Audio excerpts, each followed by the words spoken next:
사무엘하 1장. 사울이 죽은 후에 다윗이 아말렉 사람을 쳐 죽이고 돌아와 다윗이 시글락에서 이틀을 머물더니 사흘째 되는 날에 한 사람이 사울의 진영에서 나왔는데 그의 옷은 찢어졌고 머리에는 흙이 있더라. 그가 다윗에게 나아와 땅에 엎드려 절하매 다윗이 그에게 묻되 너는 어디서 왔느냐 하니 대답하되 이스라엘 진영에서 도망하여 왔나이다 하니라. 다윗이 그에게 이르되 일이 어떻게 되었느냐 너는 내게 말하라. 그가 대답하되 군사가 전쟁 중에 도망하기도 하였고 무리 가운데 엎드려져 죽은 자도 많았고 사울과 그의 아들 요나단도 죽었나이다 하는지라. 다윗이 자기에게 알리는 청년에게 묻되 사울과 그의 아들 요나단이 죽은 줄을 내가 어떻게 아느냐. 그에게 알리는 청년이 이르되 내가 우연히 길보아 산에 올라가 보니 사울이 자기 창에 기대고 병거와 기병은 그를 급히 따르는데 사울이 뒤로 돌아 나를 보고 부르시기로 내가 대답하되 내가 여기 있나이다 한즉 내게 이르되 너는 누구냐 하시기로 내가 그에게 대답하되 나는 아말렉 사람이니이다 한즉 또 내게 이르시되 내 목숨이 아직 내게 완전히 있으므로 내가 고통 중에 있나니 청하건대 너는 내 곁에 서서 나를 죽이라 하시기로 그가 엎드려진 후에는 살 수 없는 줄을 내가 알고 그의 곁에 서서 죽이고 그의 머리에 있는 왕관과 팔에 있는 고리를 벗겨서 내 주께로 가져왔나이다 하니라. 이에 다윗이 자기 옷을 잡아 찢음에 함께 있는 모든 사람도 그리하고 사울과 그의 아들 요나단과 여호와의 백성과 이스라엘 족속이 칼의 죽음으로 말미암아 저녁 때까지 슬퍼하여 울며 금식하니라. 다윗이 그 소식을 전한 청년에게 묻되 너는 어디 사람이냐. 대답하되 나는 아말렉 사람 곧 외국인의 아들이이니다 하니 다윗이 그에게 이르되 내가 어찌하여 손을 들어 여호와의 기름 부음 받은 자 죽이기를 두려워하지 아니하였느냐 하고 다윗이 청년 중 한 사람을 불러 이르되 가까이 가서 그를 죽이라 하매 그가 침에 곧 죽으니라. 다윗이 그에게 이르기를 내 피가 내 머리로 돌아갈지어다. 내 입이 내게 대하여 증언하기를 내가 여호와의 기름 부음 받은 자를 죽였노라 함이니라 하였더라. 다윗이 이 슬픈 노래로 사울과 그의 아들 요나단을 조상하고 명령하여 그것을 유다 족속에게 가르치라 하였으니 곧 활 노래라. 야살의 책에 기록되었으되 이스라엘아 내 영광이 산 위에서 죽임을 당하였도다. 오라 두 용사가 엎드려졌도다. 이 일을 가드에도 알리지 말며 아스글론 거리에도 전파하지 말지어다. 블레셋 사람들의 딸들이 즐거워할까 할례 받지 못한 자의 딸들이 개가를 부를까 염려로다. 길보아 산들아 너희 위에 이슬과 비가 내리지 아니하며 재물 낼 밭도 없을지어다. 거기서 두 용사의 방패가 버린 바 됨이니라. 곧 사울의 방패가 기름 부음을 받지 아니함 같이 됨이로다. 죽은 자의 피에서 용사의 기름에서 요나단의 활이 뒤로 물러갈지 아니하였으며 사울의 칼이 헛되이 돌아오지 아니하였도다. 사울과 요나단이 생전에 사랑스럽고 아름다운 자이러니 죽을 때에도 서로 떠나지 아니하였도다. 그들은 독수리보다 빠르고 사자보다 강하였도다. 이스라엘 딸들아 사울을 슬퍼하여 울지어다. 그가 붉은 옷으로 너희에게 화려하게 입혔고 금 놀이개를 너희 옷에 채웠도다. 오라 두 용사가 전쟁 중에 엎드려졌도다. 요나단이 내 산 위에서 죽임을 당하였도다. 내 형 요나단이여 내가 그대를 애통함은 그대는 내게 심히 아름다움이라. 그대가 나를 사랑함이 기이하여 여인의 사랑보다 더하였도다. 오라 두 용사가 엎드려졌으며 싸우는 무기가 망하였도다 하였더라. 오늘부터 우리는 사무엘 하서의 말씀을 묵상합니다. 사무엘 상은 다윗과의 애증관계를 유지했던 또 한 명의 주인공 사울왕의 죽음으로 그 끝을 내리게 됩니다. 사무엘 하는 이에 곧바로 그 내용이 이어지고 있습니다. 이야기의 흐름상으로 보면 단절되는 부분도 없어서 굳이 사무엘 상과 하를 나눌 필요가 있겠는가 하는 의문도 남지만 어찌 보면 이는 사울의 시대와 다윗의 시대를 구분하기 위한 것을 위한 까닭인가 싶기도 합니다. 사울의 시대는 어찌 보면 어둠의 시대라고 할 수 있습니다. 그 어둠의 시대에서 빛으로 나온 다윗은 이제 그 빛을 넘어 하나님의 영광의 자리까지 이어지는 귀한 여정을 다시 한번 시작하게 됩니다. 사무엘 하 1장은 두 부분으로 나눌 수 있는데 다윗은 사울과 요나단이 전사하는 소식을 듣게 되고 그 죽음을 슬퍼하며 애도하기 위한 노래를 부르는 것으로 나눌 수 있습니다. 다윗이 아멜렉 족속을 치고 잡혀갔던 가족들을 구출하여 시글락으로 돌아온 지 3일이 되었습니다. 그 사이 블레셋과 이스라엘의 전쟁이 있었고 이스라엘이 패배했습니다. 이 전쟁에서 사울과 요나단도 함께 전사했습니다. 이때 사울의 진영에서 도망쳐온 한 소년이 다윗에게 이 소식을 전해 주었습니다. 그런데 이 장면은 다윗의 영성이 어떤 것인지를 우리에게 보여주는 중요한 단서를 제공합니다. 어쩌면 그의 믿음의 태도를 고스란히 보여주고 있는 것인지도 모르겠습니다. 또한 이는 고난의 하루하루의 오늘을 사는 우리에게 던지는 하나님의 메시지인지도 모르겠습니다. 다윗이 사울의 죽음을 알게 된 것은 다윗에게 찾아온 소년 때문이었습니다. 그는 슬픔 가득한 표정으로 다윗에게 찾아와 사울의 죽음을 알립니다. 이 소식을 들은 다윗은 놀라며 더 자세한 내막을 묻습니다. 그러자 그 소년은 자초지종에 대해 알려줍니다.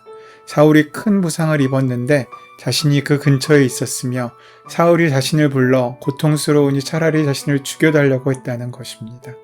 그리고 그 젊은이는 어차피 오래 살지 못할 것 같다는 판단으로 그 명령대로 사울을 자신이 죽였다고 이야기합니다. 그러면서 그 증거로 사울이 끼고 있던 팔찌를 보여줍니다. 우연히 사울의 왕관과 팔찌를 손에 얻은 소녀는 그것을 다윗에게 가져다 주면 큰 보상을 받을 수 있을 거라는 기대감을 가지고 와서 이렇게 거짓을 말하고 있는 것입니다. 아마도 사무엘 상의 말씀을 함께 묵상하셨던 분들이라면 이 말이 거짓말이라는 것을 단번에 아실 수 있으실 것입니다. 사울이 큰 부상을 입은 것은 사실입니다. 그는 패전을 목전에 두고 적국에 의해 죽는 것보다 스스로 목숨을 끊는 것이 더 명예롭다고 생각했던 것 같습니다. 이는 고대 전쟁에 임하는 장수들의 공통적인 생각이었습니다. 그래서 그 부하에게 자신을 죽여달라고 요청했죠. 그러나 그 부하는 차마 자신의 상관이었던 왕을 죽이지 못합니다. 그러자 사울은 자신의 칼 위에 엎드리며 스스로 목숨을 끊습니다. 그리고 그 부하 역시 사울을 따라 목숨을 끊습니다. 이것이 사실입니다. 그렇다면 이 소년은 왜 거짓말을 했습니까? 그 이유는 단순합니다. 당시 사울과 다윗의 관계를 모르는 사람은 아무도 없었을 것입니다. 그들은 원수지간으로 여겨졌습니다. 또한 다윗이 존경받는 후계자였다는 것과 이를 역행하려는 사울의 부당함이 사람들 속에 퍼져 있었을 것이 분명합니다. 그렇게 사울은 다윗을 괴롭혔고 죽이려고 모든 힘을 다했다는 것을 세상 사람들이 다 알고 있었습니다. 이 때문에 다윗은 뜻하지도 않았던 떠돌이 신세가 되었던 것이 자명합니다. 그러니 사울의 죽음을 가장 기뻐할 사람이 누구겠습니까? 많은 사람들과 또 오늘 본문의 소년도 그 기쁨의 당사자가 바로 다윗일 것이라고 생각했습니다. 마치 시소게임처럼 사울의 몰락은 다윗의 부흥이라고 여겼을 것입니다. 이것이 거짓말이 시작된 시작입니다.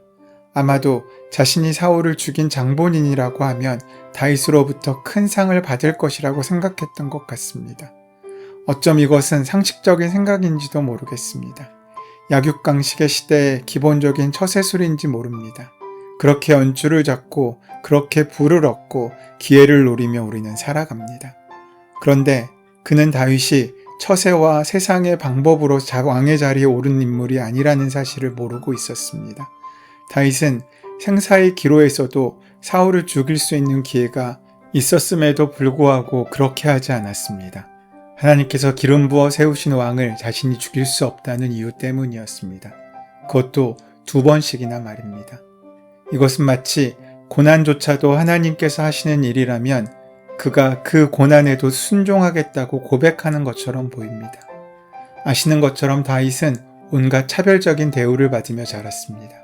그 이유는 잘 알려지지 않았지만 그는 형제들로부터 또한 부모에게조차 차별적인 대우를 바라며 자랐습니다. 사무엘이 그 집에 왕을 세우러 찾아왔을 때도 다윗은 왕의 자격이 없음이라고 판단되어져서 들에서 양을 치고 있지 않았었습니까? 사울에게도 자신의 마음과는 다른 온갖 부당한 대접을 받았습니다. 인생이 안 풀려도 어떻게 이렇게 안 풀릴 수 있을까 싶을 정도로 억울한 일은 혼자 당하는 것처럼 보일 때가 많았습니다. 그럼에도 불구하고 그는 하나님께 불평도 원망도 하지 않았습니다. 또한 그는 절망하지도 않았습니다. 이것은 다윗의 타고난 성품이 좋았기 때문이라고 생각하지 않습니다. 우리 성격이 얼마나 좋으면 모든 것을 용서하고 또 모든 것을 이해하고 살 수 있겠습니까? 우리가 얼마나 인격적이어야 억울함에도 웃고 부당함에도 기뻐할 수 있겠습니까? 다윗은 그리 좋은 성격의 소유자는 아닌 것 같습니다. 그렇다고 선천적인 정의로움을 타고나지도 않았습니다. 그렇다면 이렇게 할 수 있었던 근거가 무엇입니까?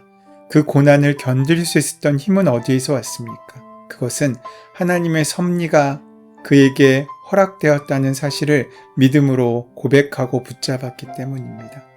섭리란 모든 만물을 하나님께서 다스린다는 의미입니다.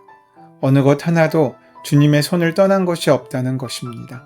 고난조차도 죽음조차도 하나님의 다스리심에서 벗어난 것이 없다는 그 믿음이 다윗을 견디게 하고 그 모든 시간 가운데 연단시킴으로 그를 왕으로 만들어간 것입니다.